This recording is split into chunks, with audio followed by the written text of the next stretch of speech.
And now here on the main stage, we will have the thinking part of Lean Thinking and Practice with John Shook, Josh Howell. Okay. And I think that is one of the translators.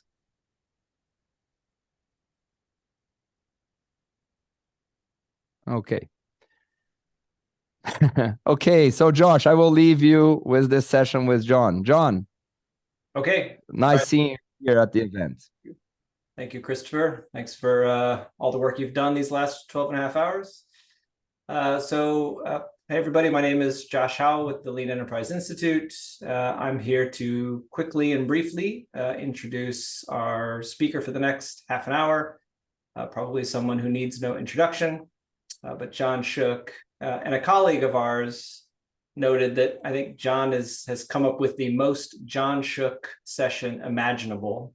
For the next 30 minutes, we're going to hear John's thinking about the thinking of lean thinking. That is a perfect John Shook title. So with that, John, I will hand it over to you. Take it away. Okay, let me ask you, do I need to share the screen again, or is it shared now? Nope, share the screen.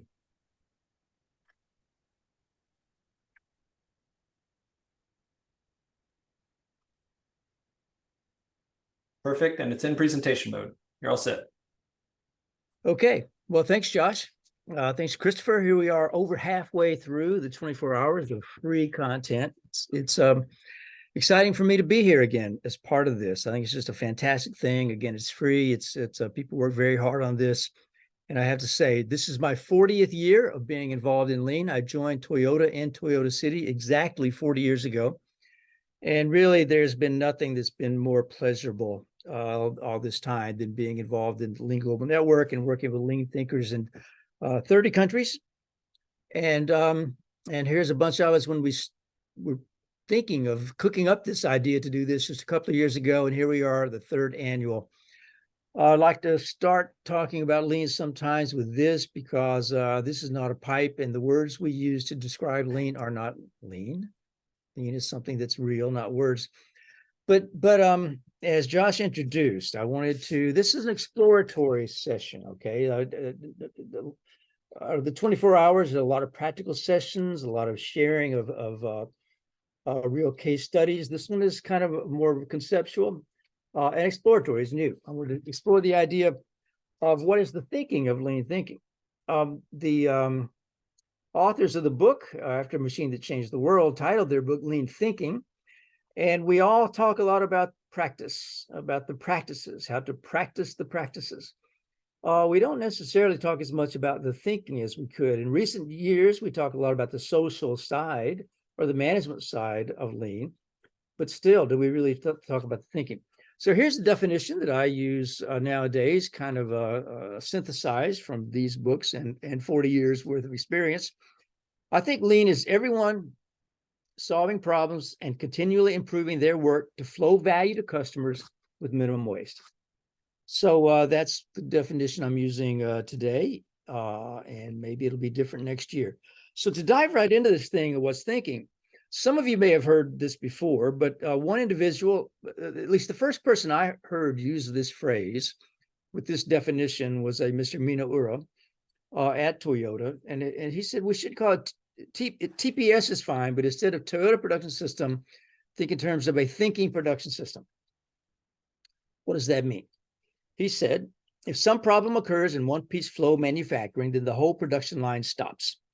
In this sense, it's a very bad system of manufacturing, but when production stops, everyone is forced to solve the problem immediately.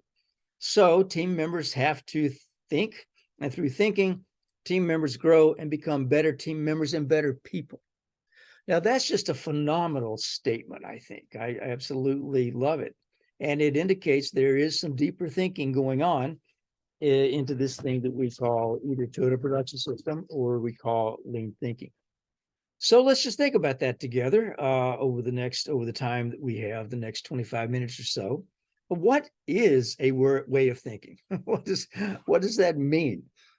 Here's what I think dictionary.com has to say about it. I also went to I looked at AI, Wikipedia, and a way of thinking. It's an attitude, it's mind, it's understanding, it's a frame of mind. You can look it up and find different things if you so choose, and I do encourage you to do so. This is a graphic with some concepts that I've used a lot over the years. And I pull it out now, especially because it does show way of thinking there at the bottom. Now, this borrows heavily from Edgar Schein, who is the individual who gave us the whole concept of organizational culture. What you see there at the bottom, it says way of thinking. In the middle, values and beliefs. And then you see what we do on top. Now, Ed actually put artifacts at the top. So there's the things you can see, things we do, what you can see. Then in the middle, values and beliefs, and then way of thinking at the bottom.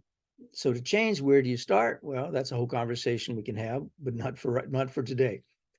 And there's a phrase that I like to use that's I think clever and wise, which is that it's easier to act your way to a new way of thinking than to think your way to a new way of acting. So again, what do we mean when we say way of thinking? And although I emphasize here that it's easier for us to act our way to a new way of thinking, that is not to say that we don't want to change the way we think. We do. But how we change our thinking and how we try to go about changing our culture is highly situational, depending on the problems we need to solve, the circumstances we're working in.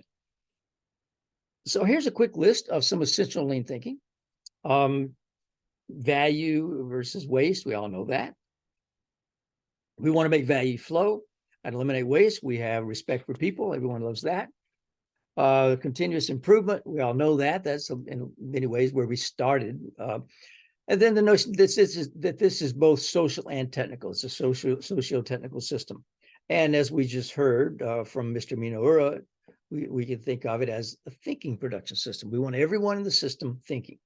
And another essential part of lean thinking, I think, is that we aspire to be learning organizations. Everything we're doing is we hope to learn from. I think we can ask, why though?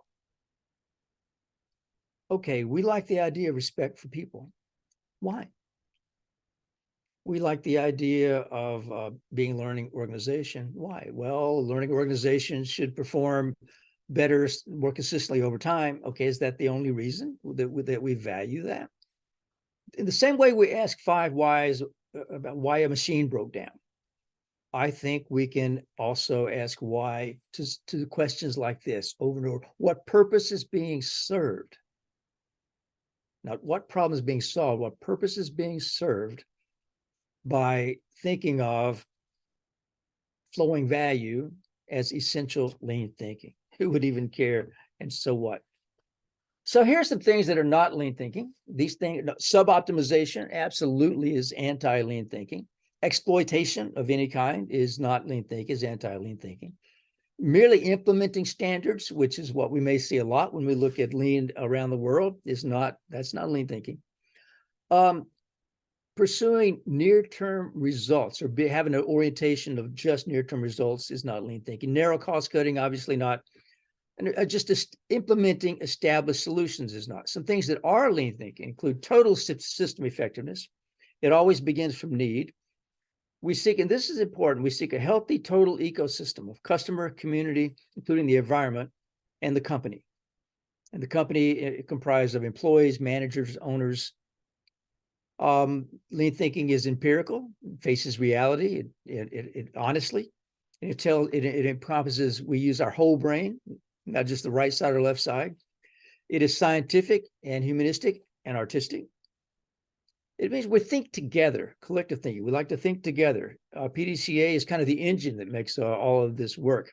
We navigate, we make sense of our surroundings, kind of sense making, which we may talk about a little bit more later. Also, lean thinking is not either or. It is not making just either or decisions, and we'll talk about what that means. Lean thinking is techno-mechanical. We want to produce just enough, and we want to do that productively. It is socio-humanist. We seek healthy, respectful, and productive relationships, following the golden rule.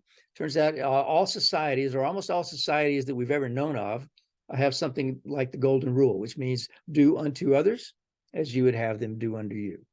That might be a good way for us to approach developing our management systems. Do unto others as you would have them do unto you. Maybe a rule like that is enough. Finally, in contrast to either or, it is both and. Instead of either or, we go for both and.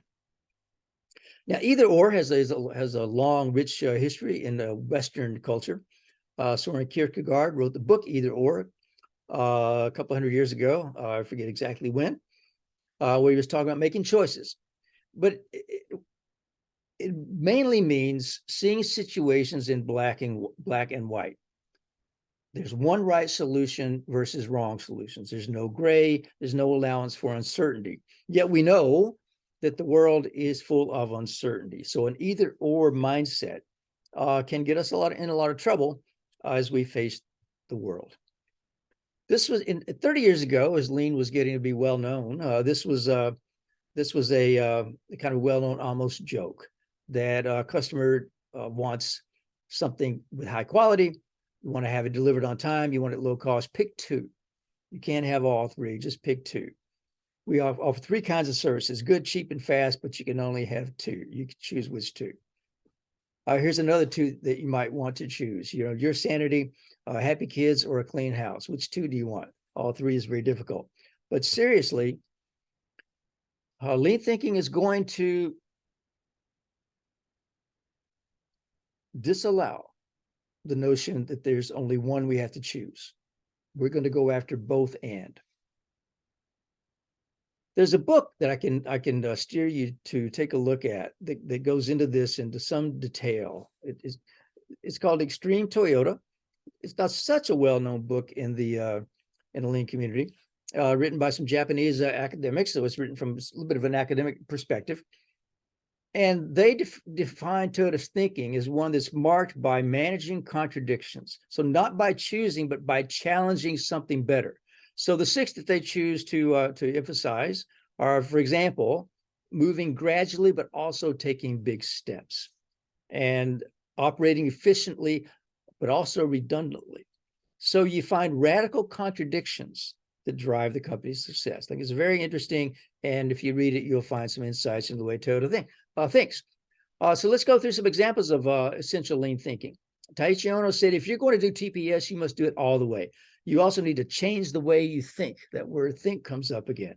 And specifically, one of the things he said was you have to assume things are a mess, which I found to be true at companies that I visit, organizations I visit all around the world. Even great companies tend to be a mess when you go inside. Here's some essential lean thinking I hope everyone knows. To beware of apparent efficiencies that will cause system suboptimization. So you see the rower there rowing as fast as he can. It's not helping that boat at all. Some more essential lean thinking is that we have muda, waste. Everyone knows that. Mura, instability. And muri, overburden. And what we want to do is manage that mura as well as we can by knowing our demand and our capability, and eliminate waste and also overburden.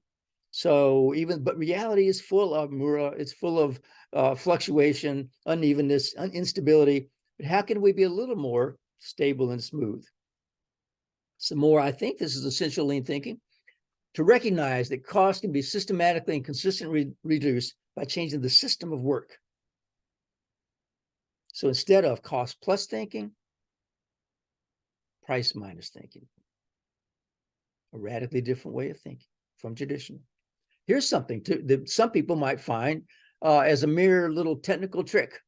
But no, I think this is essential lean thinking, that motion does not equal work. We call this the work pie, where any motion can be understood in terms of the part that is work. We have value creating work, non-value creating work, or work we could call support work, really, and waste. So all work has those three categories to it. I think that's essential lean thinking myself.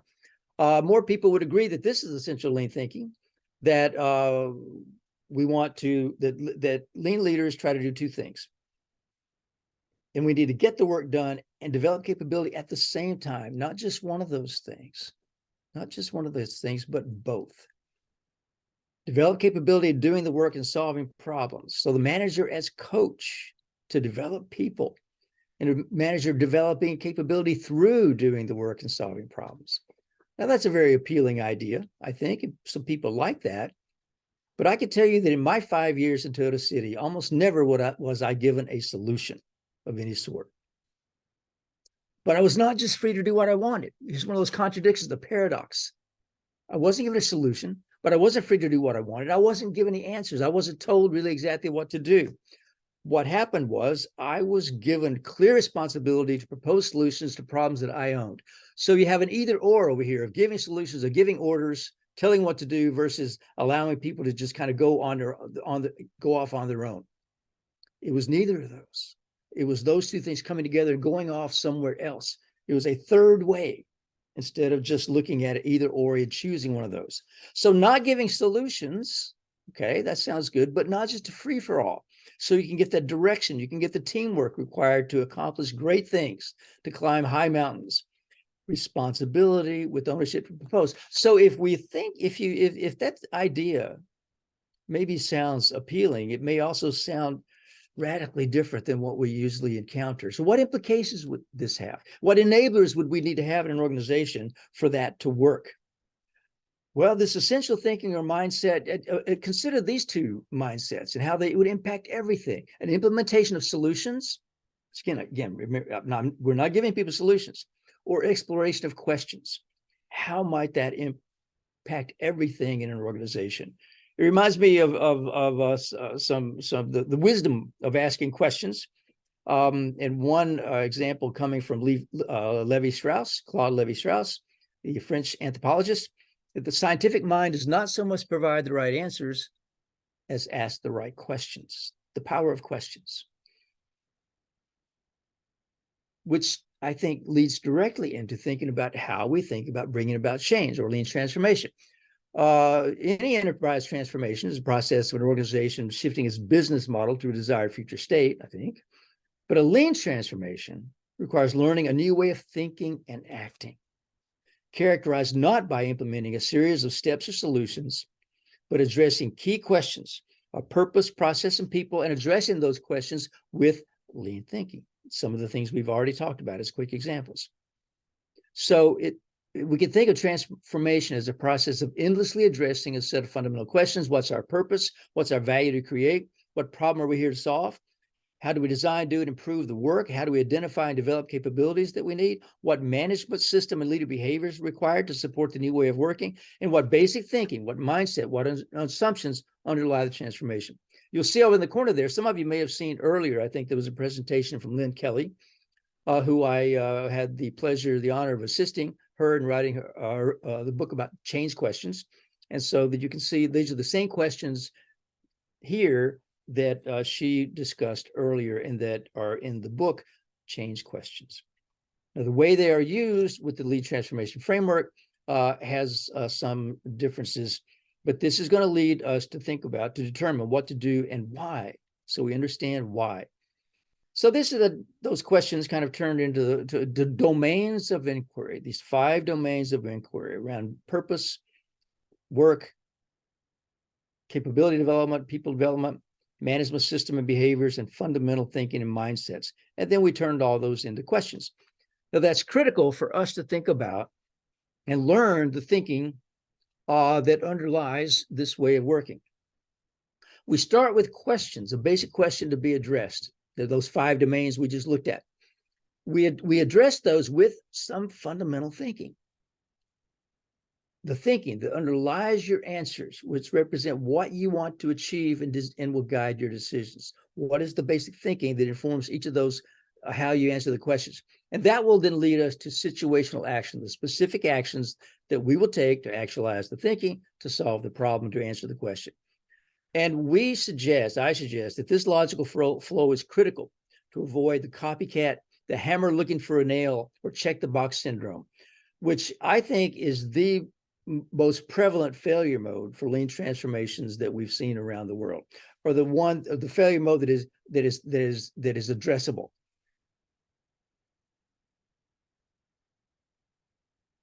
the way this framework works, question, thinking, and action is fractal. It drives down into from a high level all the way down into a micro level at the front lines. For example, you see here a question: how can we improve our delivery performance? Let's say we're having problem delivering on time. Well, think small batch and frequent movement. That's basic just-in-time thinking. Okay, an action to try to see how it works is more frequent delivery with standard shipping windows. Let's try that. Then let's say we had success with that. Maybe we had failure. Let's say maybe we have success. Then how can we eliminate stockouts without adding inventory? Well, the thinking is right part at the right time and the right amount. That's basic just-in-time thinking. Okay, then let's try a pull system instead of weekly schedule. That can take us so far, and then we can decide to go further. How can we reduce inventories further without causing stockouts? Well, again, the same thinking, right part at the right time, the right amount. Well, okay, now we can get into the specifics of trying something, maybe a higher level technique like a Heijunka box. And we'll see where that will lead us next. We're going through this questioning process, and then we're applying thinking to it, and then we're applying the various lean practices. Here's another one about how to think about tech and humans. Well, we want to think that technology supports humans. Well, one simple way in a factory could be to have more dollies on the assembly line to make the work easier. Okay, that makes sense. Let's how might we identify some good opportunities?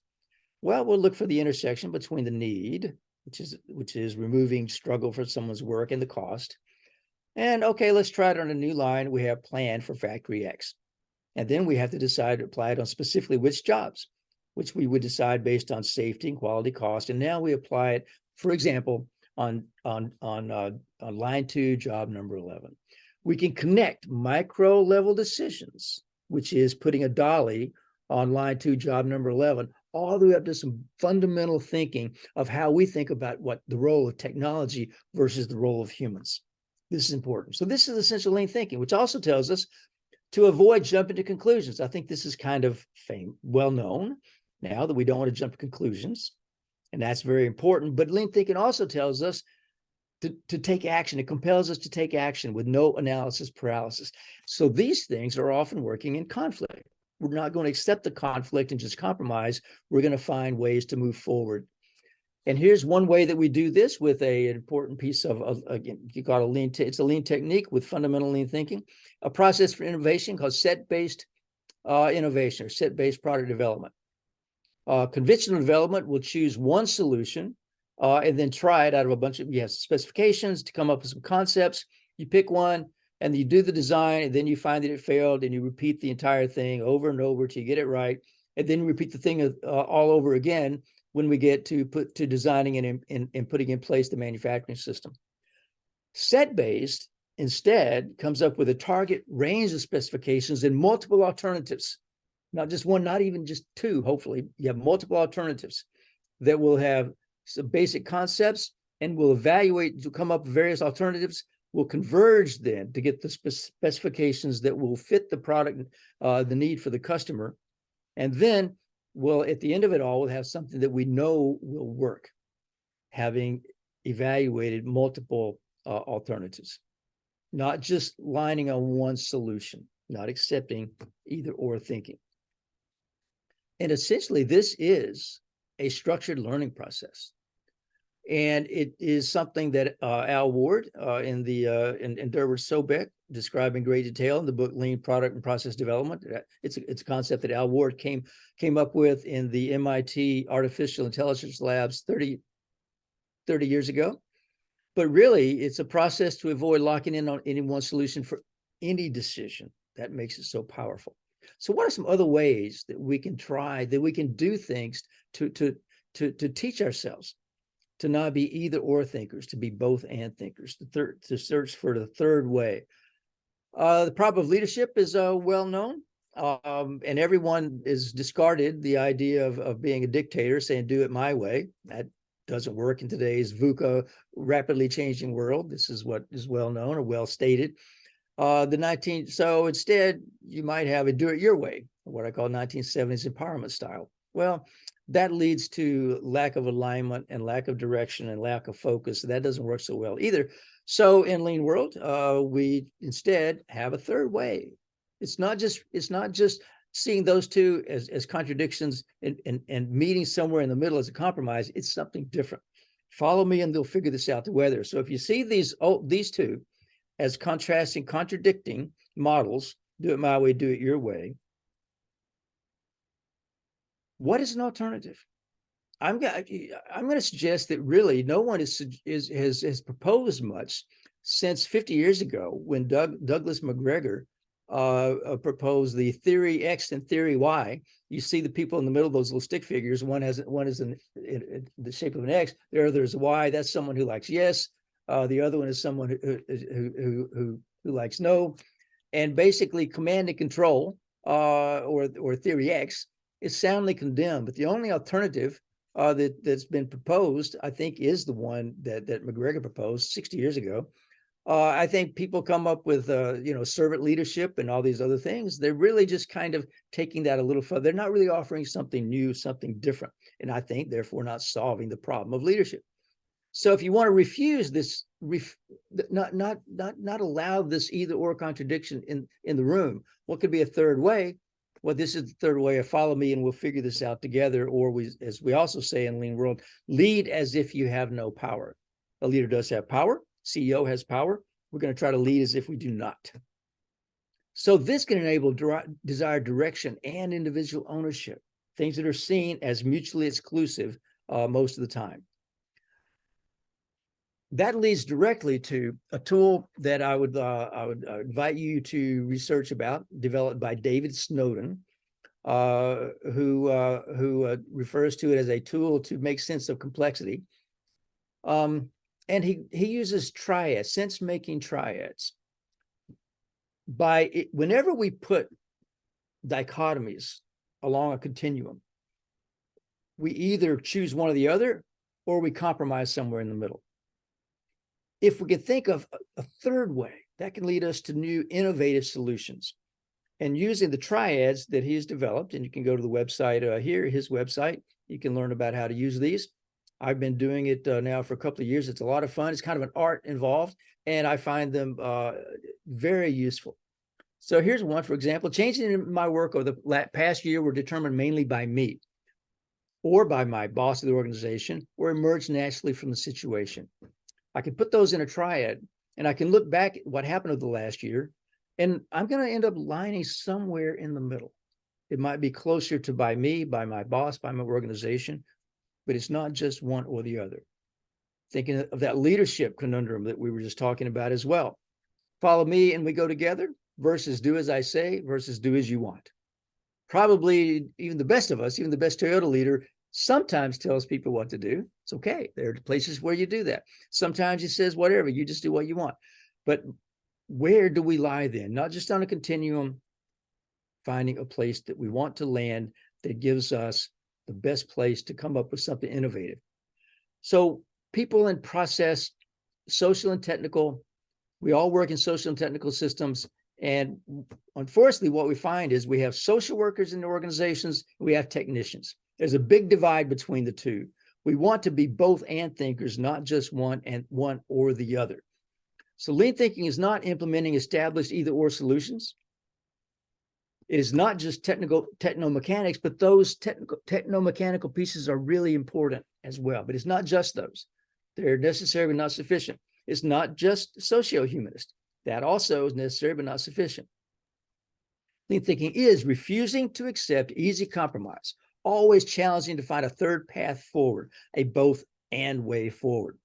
It sits squarely in the traditions of thinking that includes pragmatism, scientific thinking, humanism, systems thinking.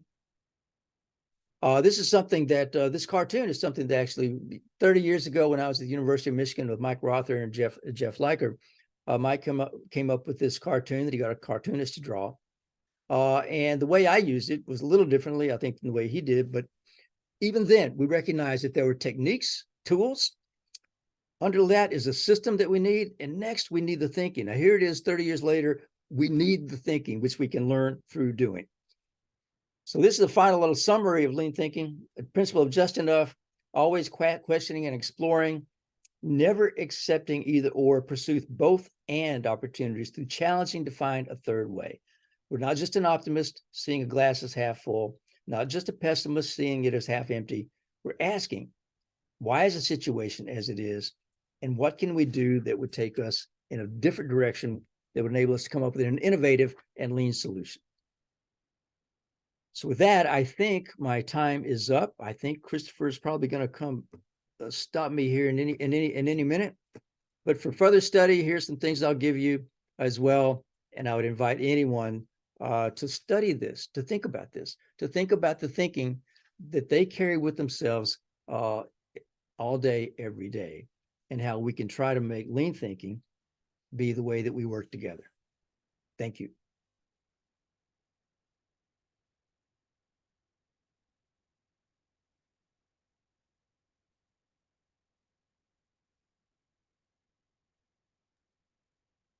Thank you, John. You see all the claps, all the hearts. We had a note from Matt Zako. He said, "Great job. Thank you for the talk." I think it's a good thing for all of us that these sessions are being recorded. This will be available on YouTube. You threw a lot at us in that 30 minutes. I think. Hello. I did. Hello, guys. It was intentional. Hello, Chris. Thank you, John. Thank you, Josh, for everything. Now we will continue here with the Lean Global Connection. See you guys later. See you, Christopher. Bye, everyone. Bye-bye.